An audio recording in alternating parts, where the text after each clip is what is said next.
వైసీపీలో ఎవరు ఇమడలేని పరిస్థితి నెలకొందని బొప్పన భవకుమార్ వ్యాఖ్యానించారు. విజయవాడలో పెత్తనం మొత్తం ఒకటి చేతిలోకి పోయిందని ఆక్షేపించారు.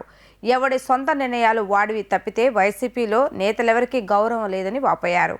అమరావతి రాజధాని తరలింపు నిర్ణయం నుంచి ఎంతో మానసిక క్షోభ అనుభవిస్తున్నానని ఆయన తెలిపారు. వైసీపీ విజయవాడ నగర పార్టీ అధ్యక్షుడు బొప్పన భవకుమార్ ఉండవల్లిలోని తెలుగుదేశం అధినేత చంద్రబాబు నాయుడు నివాసంలో జాతీయ ప్రధాన కార్యదర్శి నారా లోకేష్ ను కలిశారు. బొప్పనతో పాటు కేశినేని చిన్ని, గద్దె రామ్మోహన్ లోకేష్ ను కలిశారు. భవకుమార్తో పాటు ఆయన అనుచరులు వైఎస్ఆర్సీపీని వీడేందుకు సిద్దమయ్యారు. ఇప్పటికే వంగవీటి రాధ, కేశినేని చిన్ని, గద్దె రామ్మోహన్ తదితర నేతలతో బొప్పన భవకుమార్ చర్చలు జరిపారు. బుజ్జగించేందుకు దేవినేని అవినాష్, వైఎస్ఆర్సీపీ నేతలు రంగంలోకి దిగినప్పటికీ ఆ పార్టీలో తనకి అడుగడుగున అవమానాలు ఎదురైనందున అక్కడ కొనసాగనని తేల్చి చెప్పేశారు. ఎలాంటి షరతు లేకుండా తెలుగుదేశంలో భవకుమార్ చేరనున్నట్లు తెలిసింది. 2019లో విజయవాడ తూర్పు నుంచి వైసీపీ తరపున గద్దె రామ్మోహన్ పై భవకుమార్ పోటీ చేశారు.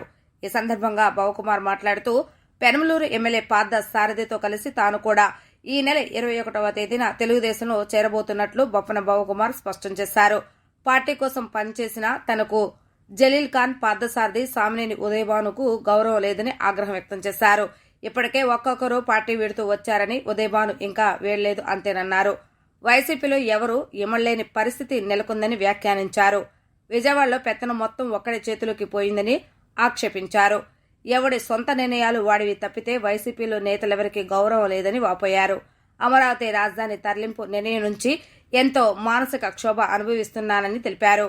విజయవాడ తెలుగుదేశం నేతలకు తాను సహాయకుడిగా ఉంటానని, అవకాశవాద రాజకీయాలు చేయడానికి తాను ఎమ్మెల్యే టికెట్ ఆశించి తెలుగుదేశంలో చేరట్లేదని తేల్చి చెప్పారు. తెలుగుదేశం పార్టీ యువ నాయకుడు లోకేష్ గారి ఆధ్వర్యంలో లోకేష్ గారిని మ్యూచువల్గా కలిసి రేపు చంద్రబాబు గారిని కూడా కలిసి చంద్రబాబు గారి ఆధ్వర్యంలో పార్థసారథి గారితో కలిసి నేను పార్టీలో చేరడానికి నిర్ణయించుకుని ఇవాళ లోకేష్ గారిని కలవడానికి వచ్చాను.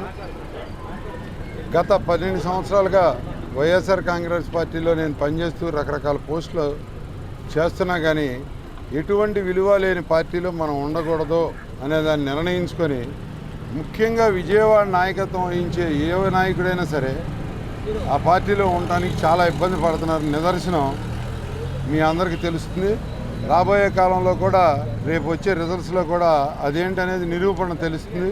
ప్రతి విషయంలోనూ మేము రాజకీయమే కాదు 10 మందికి ఉపయోగపడే వ్యక్తులుగా మేము పార్టీలో పెరిగాం తప్పితే ఒకళ్ళని మోసం చేయడానికో ఒకళ్ళని ఇంకోటి చేయడానికో మేము ఎప్పుడు రాలేదు.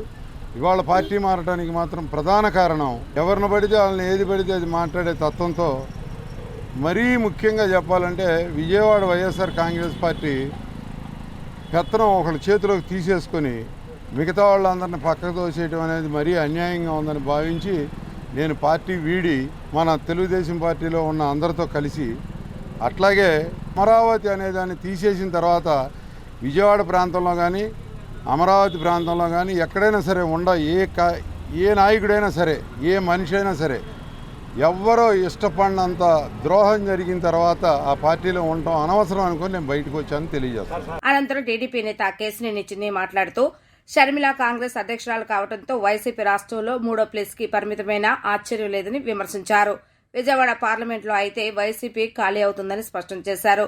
గేట్లు ఎత్తితే కృష్ణానది వరదల వైసీపీ నేతలంతా వచ్చేందుకు సిద్ధంగా ఉన్నారని, సీట్ల సర్దుబాటుపై వారికి హామీ ఇవ్వలేకపోతున్నామన్నారు. ఇక్కడ గద్దె రామ్మోహన్ రావు రాజధానిలో భవకుమార్ గారు వచ్చి లోకేష్ గారిని కలవడం జరిగింది.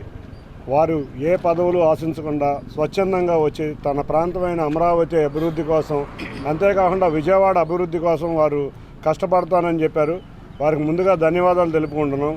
అంతేకాకుండా మొన్న ఎలక్షన్స్లో తెలుగుదేశానికి కంచుకోట అయినటువంటి నియోజకవర్గంలో వారిని నుంచోబెట్టారు. అయినా కూడా వారు చాలా పోరాట పరిణామం ప్రదర్శించారు.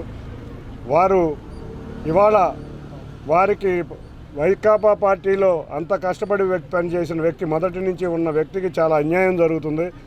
అటువంటి అన్యాయం తెలుగుదేశంలో జరగదు. వారికి సముచిత గౌరవం మా అధ్యక్షులు వారు నారా చంద్రబాబు నాయుడు గారు, లోకేష్ గారు తప్పకుండా ఇస్తారు. ఎందుకంటే కష్టపడిన వ్యక్తులకి ఎప్పుడూ తెలుగుదేశం పార్టీలో ప్రాధాన్యత ఉంటుంది. అంతేకాకుండా వారు విజయవాడలో ఉన్న మొత్తం తెలుగుదేశం నాయకులందరూ కలిసికట్టుగా తీసుకెళ్ళగలిగే ఏకైక నాయకుడు వారు. మనం చూసాం మొన్న ఈ మధ్య కొంతమంది నాయకులు వైకాపాలోకి వెళ్తే 60% తెలుగుదేశం ఖాళీ అయిపోతుందని చెప్పారు. అటువంటి నాయకులకి త్వరలో చూపిస్తున్నాం 80% వైకాపా ఖాళీ అయి తెలుగుదేశంలోకి రాబోతుంది. తప్పకుండా తెలుగుదేశం ఘన విజయం సాధించబోతుంది.